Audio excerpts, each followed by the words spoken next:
Damn, that was something. Hey guys, I'm Dustin. Welcome to Horror Movie Rewind. Welcome for the first time. Welcome back. If you haven't done so far, please hit that like and subscribe button. We're going to be talking about the first episode of It. Welcome to Derry. Start out with one thing that I think is crucial. Obviously, this series is going to follow the Chapter 1 and Chapter 2 timeline. Reason why I say that is because the novel, the miniseries, and the two films all stagger the timelines of the Losers Club and into adulthood. And so we're picking up with this one in the timeline where the Losers Club were children in 1988-ish. So the 27-year rewind, the last emergence, because that's what it does. He's on a 27-year cycle. We're going to pick up around 1961, 1962. 61 would be 27 years to 88. And we do see a clip with a character named Maddie and a character named Lily celebrating New Year's together. So we're calling it 62. Get that out of the damn way, right? All right. Another thing about this is the same thing that you're going to see throughout the miniseries and also the two films, and obviously the book. The not tongue in cheek, just Easter eggs throughout the last two films, especially, and obviously carries over to this the turtle. So I'm assuming if you're watching this about Maturin. And it's a, galactic god, the arch nemesis of the being that we most commonly associate with Pennywise the Clown, who vomited the universe into existence. So in this episode, you're going to see, like this clip here. I always get rocket ship. I got turtle. Trade you? Sure. Yeah, so Maddie and Lily, open Cracker Jacks, and he gets a turtle, she gets a rocket ship. Imagine that, intergalactic space god that's a turtle. It's on purpose, promise.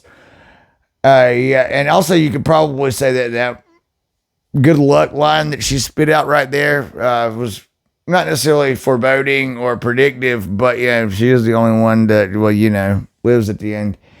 Also, you have the mascot in the school eating pizza. Somebody's vomiting a couple minutes later. So, they're going to keep touching on that. I feel it's something that's been pretty heavily, thumped around Easter egg throughout, at least the last two films. I'm pretty sure the miniseries has been a while since I watched that one all the way through.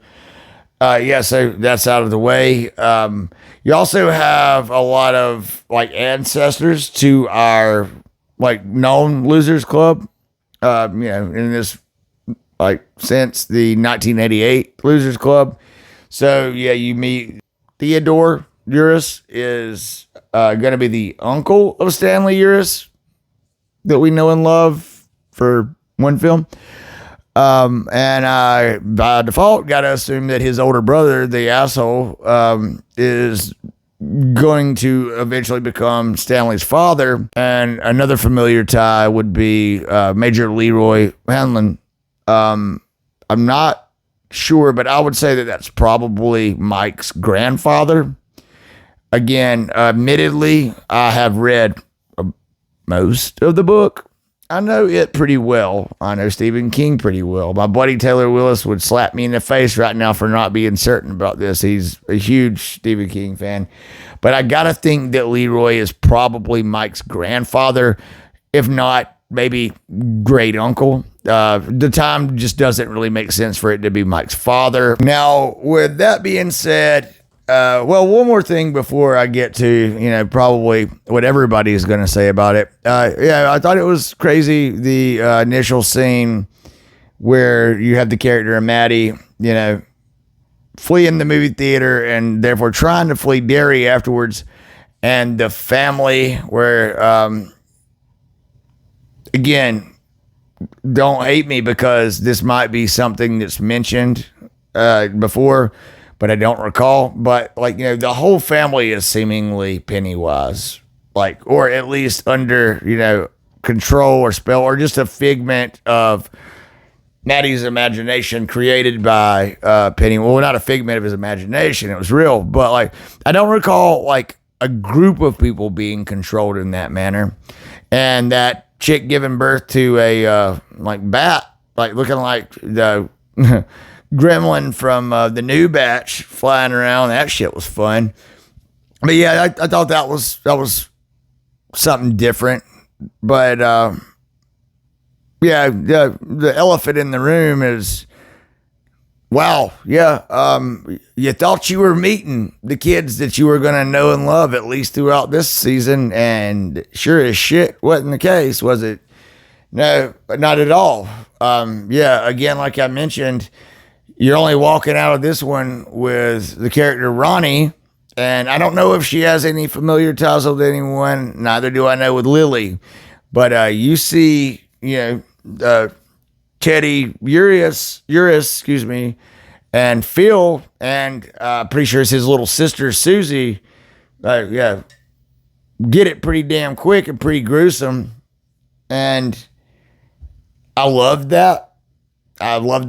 Yeah, typically, episode 1 or 2, especially in something like this, or sometimes a whole season, but you're getting character development, you're getting to know them, and especially with this show and its source material, where it's pretty much the MO to introduce you to these kids and their backgrounds and stuff. A la, you see Teddy's like family life. You didn't really see a lot from Phil, but you get to know him, and you get to the point to where, okay, we're hanging out with these cats at least this season or however long it goes. And now you just simply don't, because they get viciously murdered. And I loved that. I thought that was something we actually probably should have expected. But again, why would we? But that was fucking wild. And I was excited about this series. I know a lot of people have, and I know it's supposed to, it's been a long time coming. I don't really recall all the dates, but it was definitely was supposed to be out before yesterday, but no, we got it now, and it couldn't have made me any more excited by watching that episode. But yeah, man, that's pretty much it. Again, I'm not gonna sit around and take a shovel to it just to be right about everything, but just some things that I caught again, and they're pretty easy. I don't expect them to be breaking news to you, but looking forward to the next episode for damn sure. Anyhow, again, guys, I'm Dustin. This is Horror Movie Rewind. We'll catch you next time.